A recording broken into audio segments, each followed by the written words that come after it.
নমস্কার বন্ধুরা, আমার চ্যানেলে আপনাদের সকলকে স্বাগত জানাই। আজ আমি ক্রিম বিস্কুট দিয়ে কেক তৈরি করেছি। চলুন তাহলে দেখে নেওয়া যাক। প্রথমে আমি এখানে নিয়ে নিয়েছি 2 ধরনের ক্রিম বিস্কুট। আপনাদের যেমনটা পছন্দ তেমনটাই নিয়ে নেবেন। এবারে মিক্সির বাটির মধ্যে বিস্কুটগুলো 2 টুকরো করে ভেঙে নিয়ে দিয়ে দেব। সমস্তটা একবারে হবে না, আমি 2 বারে গুঁড়ো করে নিয়েছি। গুঁড়ো করে নেওয়া বিস্কুটগুলো একটা পাত্রের মধ্যে নিয়ে নেব সমস্তটাই। এবারে এর মধ্যে দিয়ে দেব 2 চামচ চিনি। যেহেতু ক্রিম বিস্কুট তার মধ্যে যথেষ্ট চিনি রয়েছে, তার জন্য আমি এখানে মাত্র 2 চামচ ব্যবহার করলাম। সাথে দিয়ে দেব সামান্য পরিমাণে লবণ, আপনাদের ইচ্ছে না হলে নাও ব্যবহার করতে পারবেন। 1 চামচ সাদা তেল দিয়ে দেব।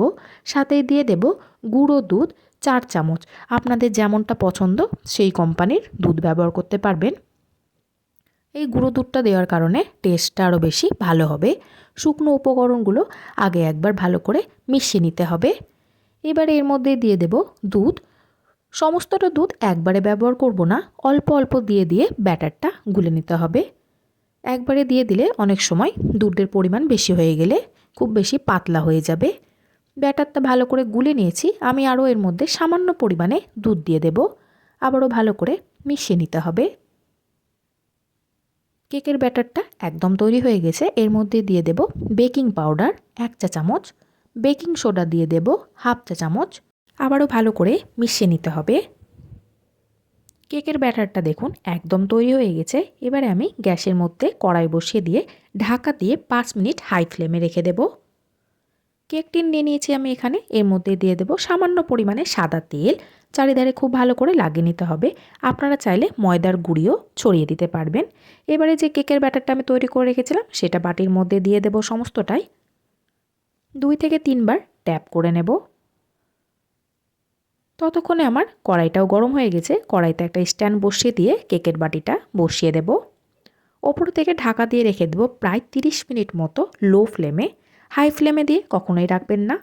লো ফ্লেমে এইভাবে ঢাকা দিয়ে রেখে দেব 30 মিনিট।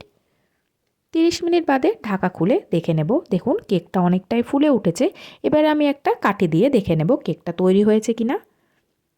মিডিল থেকে এইভাবেই দেখে নেব। দেখুন একদম কেকটা তৈরি হয়ে গেছে। এবারে আমি বাটিটা নামিয়ে নিয়ে খুব ভালো করে ঠান্ডা করে নেব।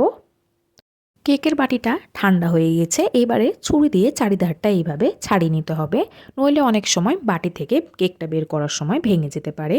ওপর থেকে একটা প্লেট দিয়ে পাত্রটা এবারে আমি উল্টে দেব। 2 থেকে 3 বার ট্যাপ করে নিতে হবে। দেখুন কত সহজেই বাটি থেকে কেকটা বেরিয়ে আসছে, বাটির মধ্যেও একদমই লেগে নেই। কেকটা এবারে আমি সোজা করে নেব। কেকটা দেখুন কতটা স্পঞ্জি তৈরি হয়েছে। এবারে আমি কেকটা ছোট ছোট টুকরো করে কেটে নেব। কেকটা দেখুন ভেতর এবং বাইরে থেকে খুব সুন্দরভাবে বেকড হয়েছে। পিসগুলো খুব সহজেই বেরিয়ে আসছে, ভেঙে বা গুঁড়ো হয়ে যাচ্ছে না। সাথে স্পঞ্জিও তৈরি হয়েছে। আপনারাও চাইলে খুব সহজে এইভাবে ক্রিম বিস্কুট দিয়ে কেক তৈরি করে ফেলতে পারবেন। বাচ্চা থেকে বড় সকলেই খুব পছন্দ করবে।